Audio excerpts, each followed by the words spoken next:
فتنوں کے دور کی 72 نشانیاں بیان فرمائی. کتنی؟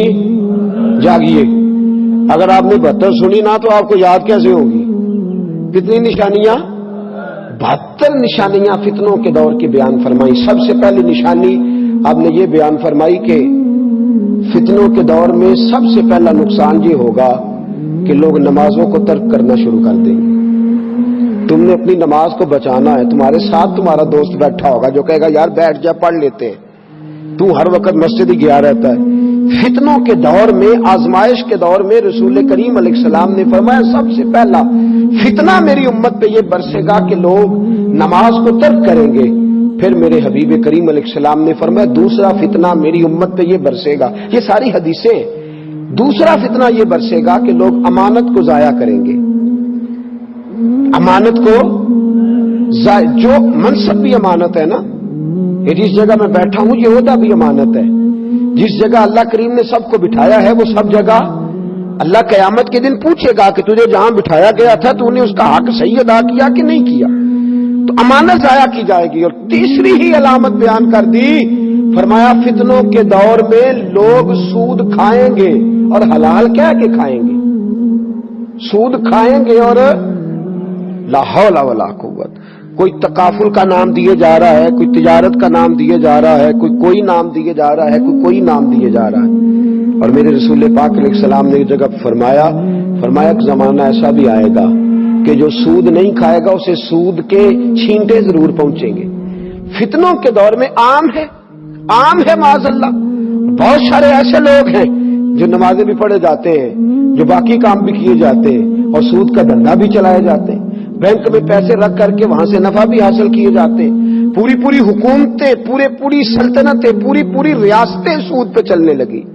پورا معاشرہ سود پہ چلنے لگا. اور ہمیں جہاں سے 4 پیسے آتے دکھائی دیتے ہیں فٹافٹ طبیعت ادھر مائل ہو جاتی ہے. تو میرے رسول کریم صلی اللہ تعالی علیہ وآلہ وسلم نے فرمایا کہ بھائی تیسری علامت یہ ہوگی کہ لوگ سود کو حلال کہہ کے کھائیں گے. اور فتنوں کے دور کی علامت بیان کی اور عجیب ہی بات ارشاد فرما دی. میرے رسول پاک نے فرمایا فتنوں کے دور کی چوتھی علامت یہ ہوگی کہ لوگ جھوٹ کو ہنر بنا لیں گے. جھوٹ کیا بن جائے گا؟ بڑی عجیب بات. دیکھیں نا حکمت والے نبی کا حکمت والا فرمان. جھوٹ کیا ہے؟ ہنر. کیا؟ جاگ کے بیٹھے ٹیک چھوڑیں گے تو آنکھ کھلے گی. جھوٹ کیا ہے؟ باقاعدہ لوگ طریقہ سیکھتے ہیں جھوٹ بولنے کا. اور جھوٹ ہنر ہے، ایک ہنر ہے باقاعدہ. میرے نبی پاک علیہ السلام نے فرمایا فتنوں کے دور میں جھوٹ ہنر بن جائے گا. جو سونا جھوٹ بولے گا وہ سونی دکان چلائے گا. جو جھوٹ اچھا بولنے کا عادی ہوگا وہ رنگ اچھا بھرے گا باتوں میں. میرے دوستو جھوٹ ہنر بن جائے گا. پھر میرے رسول کریم صلی اللہ علیہ وسلم نے فرمایا دیکھیں.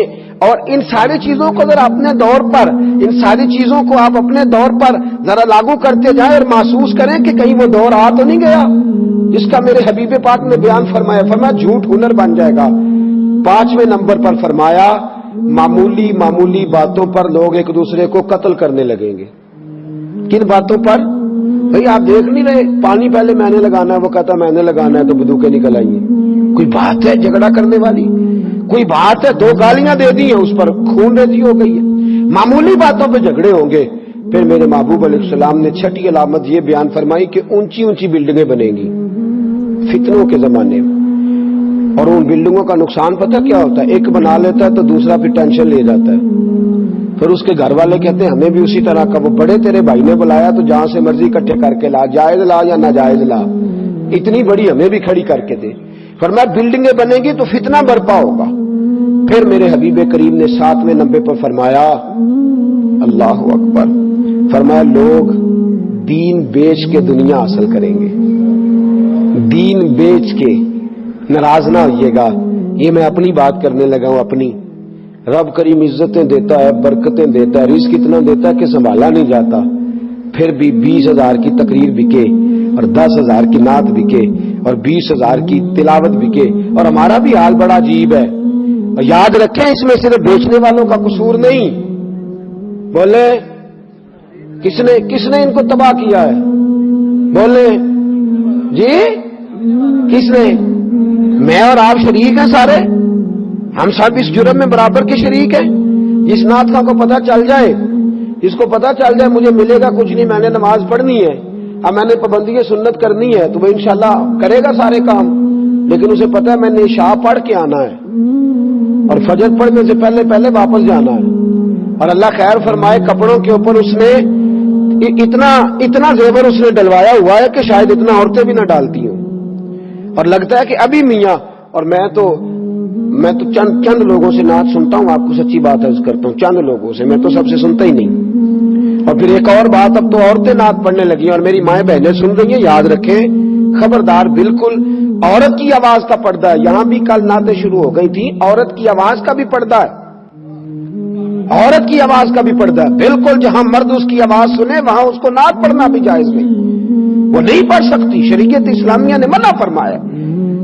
خبردار, بالکل اس کا خیال فرمائے, کسی کو اونچا بولنے کی اجازت نہیں. جہاں مرد کی آواز بھی جائے تو فرمایا لوگ دین بیچ کے کیا حاصل کریں گے جی. میں بچوں کو بٹھا کے نا مدرسے کے بچوں کو اکثر پوچھتا ہوں, میں کہتا ہوں مجھے صحیح بتاؤ کس نیت سے پڑھ رہے ہو, بتاؤ کس نیت سے پڑھ رہے ہو. بھائی روٹی تو ضمنی بات ہے, وہ تو رب کریم اپنے دشمنوں کو بھی عطا فرماتا ہے, روزی روٹی کے لیے, روزی روٹی کے لیے. نعت پڑھنا تو حضرت احسان کی سنت ہے, اور نعت پڑھ کے جوتے بغل میں دبا کے پیسے اکٹھے کر کے بھاگ جانا کس کی سنت ہے, کس کی سنت ہے یہ؟ ساری رات نعت پڑھنا, فجر سے پہلے دوڑ جانا, یہ کس کی سنت ہے؟ ایک شاہ میرے پاس آئے, کہنے لگے جناب مولوی صاحب کو بلایا تھا, ان کے ساتھ 45,000 طے ہوا تھا, ہم نے کہا 40 لے لو, تو وہ ناراض ہو گئے, کہنے لگے پورا 45 لینا ہے. لوگوں کا خیال ہوتا ہے نا مولوی کے خلاف بات کریں گے تو سامنے والا مولوی راضی ہوگا, تو کہنے لگے جناب 45 طے کیا تھا, 40 دیتے تھے تو لیتا نہیں تھا. تو میں نے کہا کہ یہ تو آپ اپنی غلطی بتا رہے ہیں, طے کر کے آپ نے کیوں نہیں دیا 45, کیوں آپ نے زیادتی کری؟ جب آپ نے وعدہ کیا تھا تو آپ کو وعدہ پورا کرنا چاہیے تھا, وعدہ کیا تھا تو وعدہ. اور مولوی اور نعت خواہ اور قاری پہ تو تنقید ہو گئی. اب میں ایک اور بات کرنے لگا, وہ بھی ذہن کے اندر رکھیں, اس کو بھی ذہن کے اندر رکھیں, جو کمیٹیاں یہ کراتی ہیں پروگرام, وہ بھی تو ذرا اپنا حساب دینا کہ وہ کس نقطہ نظر سے کراتی ہیں, تبلیغ کے نقطہ نظر سے جی. جس کو کہا جائے نا کہ چپ کر کے ہاتھ میں نذرانہ دو, وہ دیتا ہے 50 روپے, اور جس کو کہا جائے نا ویڈیو بن رہی ہے ذرا پیسے دے, تو وہ پھر لاتا ہے دستیاں نئے نوٹوں کی 50-50 والی اور لگاتے ہیں آسمان کو. آپ یقین کریں مدارس اسلامیہ کی حالت بری ہو گئی. ہمارے پاس بچے پڑھتے نہیں, وہ کہتے ہیں 8 سال تعلیم حاصل کر کے 5,000 روپیہ مہینے کا ملے گا, ہم کسی گویے کے پاس بیٹھ کے سورنا سیدھی کریں, روزانہ کا 10,000 گھر آئے گا. یہ ہماری زیادتی ہے, ظلم ہے. ہمارے بچوں کو جو صبح سویرے پڑھاتا ہے, اٹھ کے روز 80 بچوں کا سبق سنتا ہے, وہ بیچارہ جس دن کا مجبور تھا اس دن کا مجبور ہی مجبور ہے. اور پھر اب تو ایک اور تماشا لگ گیا ہے, اللہ خیر فرمائے, رات کو گندے گانے بولے جاتے ہیں, سویرے ٹی وی پہ بیٹھ کے دین بتایا جاتا ہے, اور نیچے پٹیاں چل رہی ہوتی ہیں جناب کی خیر ہو, جناب کی خیر ہو, ہر چیز ملما سازی. لوگ دین بیچ کر کے دنیا اکٹھی کر رہے ہیں, دین بیچ کر کے دنیا اکٹھی کر رہے ہیں. ایک بزرگ تھے, انہوں نے اپنے شاگردوں سے کہہ دیا میں نے دین پہ بڑا احسان کیا ہے. شاگرد بگڑ گئے, کہنے لگے حضرت جی یہ آپ نے کیسی بات کر دی, آپ کا کیا احسان ہے دین پہ؟ فرمانے لگے میرے مرنے کا وقت آئے گا تو پھر مجھ سے پوچھنا. انتقال کا وقت آیا تو لوگ قریب بیٹھ گئے, کہنے لگے جناب مسئلہ سمجھ میں نہیں آیا, آپ نے کیا احسان کیا دین پہ؟ تو آپ فرمانے لگے الحمدللہ کتابیں بھی لکھی, درس بھی دیے, تدریس بھی کی, واعظ و نصیحت بھی کرتا رہا, لوگوں کو رب رب بھی بتاتا رہا, لیکن آج جا رہا ہوں قسم ہے اللہ کی, میں نے 1 منٹ کے لیے بھی اپنے دین کو بنیاد بنا کے دنیا حاصل نہیں کی. میں نے دنیا حاصل نہیں کی اپنے دین کو بنیاد بنا کے, یہ میری نیکی ہے. ورنہ تو لوگوں نے دین کو استعمال کیا, الیکشن لڑے ہیں دین کے نام پہ, یہاں لوگوں نے لوگوں کے جذبات سے کھیلا ہے دین کے نام پہ. تو میرے دوست, میرے رسول کریم صلی اللہ علیہ وسلم نے فرمایا فتنے کی علامت ہوگی دین بیچ کے دنیا اکٹھی کی جائے گی. اور پھر میرے حبیب نے فرمایا 8ویں نمبر پہ فتنے کی علامت یہ ہوگی رشتہ داروں سے بدسلوکی کی جائے گی. پھر فرمایا 9ویں نمبر پر انصاف نایاب ہو جائے گا. پھر فرمایا 10ویں نمبر پر کہ جھوٹ سچ بن جائے گا. جھوٹ, سچی بات کرو تو بندہ ناراض, جھوٹی کرو تو جی, سچی بات کرو تو اور جھوٹ بولو تو جی بھائی ایک بندے نے آ کے نعت سنائی, اس نے کہا جناب میں نے کیسے پڑھی ہے. اب اپنی مرضی کی بات کرے یا اس کی مرضی کی؟ بولے اپنی مرضی کی کرے تو بندہ بگڑ گیا, اور اس کی مرضی کی کرے تو جھوٹ ہو گیا, پھنس گئے نا. بھائی کھانا پکا کے ایک شخص نے کہہ دیا جناب کیسا پکا ہے, تو کیا کرے؟ اپنی مرضی کی بات کرے اس کی مرضی کی. ویسے وہ کیا چاہ رہا ہے جو پوچھ رہا ہے؟ جی وہ کہہ رہا ہے کہ میری تعریف تو اگر نہ کرے تو جی تو پھر ہوتا کیا ہے, جھوٹ جو ہے وہ سچ بن جاتا ہے, وہ سچ بن جاتا ہے. لوگ جھوٹی تعریفیں کر سننے کے عادی ہو گئے, اور بہت سارے لوگوں کی جھوٹی تعریف ہوتی ہے, میں نے سنی ہوئی ہے. چور صاحب بلے بلے, حضرت صاحب بلے بلے, علامہ صاحب کیا بات ہے, اور وہ شیر ہو گئے, دلیر ہو گئے, میری طرح فوری طور پہ انہوں نے دونوں بازو کھول لیے, کہا میری کیا بات ہے, خود ہی اپنے آپ کو شاباشیں دینی شروع کر دی. تو جھوٹ سچ بن گیا ہے, عجیب چکر ہے. اور پھر من ترا حاجی بگویم تو ترا ملا بگویم, سارے ایک دوسرے کو راضی کر رہے ہیں. وہ کہتا ہے تیری کیا بات ہے, تو وہ کہتا ہے ہاں ہاں میری بھی کیا بات ہے, تو تیری بھی کیا ہی بات ہے. جی جو بندہ ملتا ہے وہ کہتا ہے میرا پوچھ لے کسی نے, وہ فلانے چوک چو مینوں بڑے بندے جان دے, تو میں کیا میں پوچھ کے کی کرنا ہے بھائی, تیرا مینوں کو کام ہی نہیں تیرے نال. عجیب چکر چل گیا ہے کہ ہر بندہ جو ہے نا وہ کہتا ہے جناب پوچھے 15-20 آدمیوں سے میں بڑا انقلابی ہوتا, تو چھوڑ میاں تو جو ضرورت کی بات ہے وہ تو کر, جو ضرورت کی بات ہے اس کی طرف توجہ دے. تو لوگوں نے آج جھوٹ کو سچ بنا لیا, یہ فتنے کی علامت ہے. پھر فرمایا لباس ریشم کا پہنا جائے گا. پھر 12ویں نمبر پہ فرمایا ظلم عام ہوگا, اور 13ویں نمبر پہ فرمایا طلاق کثرت کے ساتھ ہوگی. فتنوں کے زمانے میں طلاق کثرت کے ساتھ ہوگی. میرے نبی پاک علیہ السلام نے فرمایا طلاق دینا جائز ہے پر میرے رب کو پسند نہیں. اللہ کو یہ پسند, احتیاط, اور زیادہ ضرورت مرد کو ہے. مرد کو زیادہ ضرورت ہے کہ وہ حوصلے کا مظاہرہ کرے. اللہ نے اس کے ہاتھ میں طلاق کی گرا دی. فتنوں کی علامتیں. پھر میرے حبیب نے فرمایا 14ویں نمبر پر کہ اچانک موتیں ہوں گی, اچانک, کوئی پتہ نہیں چلے گا, بندہ چنگا بھلا اٹھ کے گیا اور یہ فتنوں کی علامت. 15ویں نمبر پہ فرمایا لوگ خیانت کرنے والے کو دیانت دار سمجھیں گے, سمجھانے والے سب ہمارے یار, بہکانے والے سب ہمارے یار ہو گئے, سمجھانے والے مفت گناہگار ہو گئے, وہ گناہگار ہو گئے. لوگ خائن کو امین سمجھیں گے. پھر میرے نبی پاک علیہ السلام نے فرمایا جو امانت دار ہوگا اسے خائن سمجھیں گے. فرمایا جھوٹے کو سچا, سچے کو جھوٹا سمجھیں گے. تہمت درازی عام ہو جائے گی. تہمت درازی عام, لوگ تہمت لگائیں گے. عام کام کرنا مشکل اور بات کرنا, جی کام کرنا بات کرنا, واہ جی واہ, واہ جی واہ, کیا بات ہے. دیکھ پتہ نہیں جناب کیسے, واہ پتہ نہیں کیا. او بھائی تجھے کیا پتا, محبت کو سمجھنا ہے تو نہ سے خود محبت کر. کنارے سے کبھی اندازہ طوفان نہیں ہوتا. یاد رکھ جتنا آدمی بڑا اس کی مشکلات بھی اتنی بڑی ہوتی ہیں.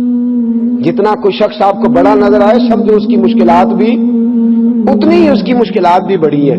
تو تہمت درازی, آج 1 منٹ لگاتے ہیں لوگ, 1 منٹ, اور تہمت لگا دیتے ہیں. لڑکا لڑکی موٹر سائیکل پہ جا رہے ہیں, بلا وجہ سے بدتمیزی اور گندا ذہنی کا مظاہرہ شروع ہو جاتا ہے. پتہ نہیں بہن بھائیوں, اور اگر خاتون اس مرد کو پکڑ کر کے بیٹھی ہے تو نہ جانے بیچاری بیمار ہو, کیا معاملہ. 1 منٹ میں اعلیٰ حضرت رحمت اللہ علیہ ایک موقع پہ فرمانے لگے اگر تمہیں بازار کے اندر کوئی عورت دوپٹے کے بغیر بھاگتی ہوئی نظر آئے تو سمجھ لو کہ اس کے گھر کے اندر سانپ نکل آیا ہے, اور اس کے بچے ہیں تو بیچاری بھاگ رہی ہے مدد کے لیے.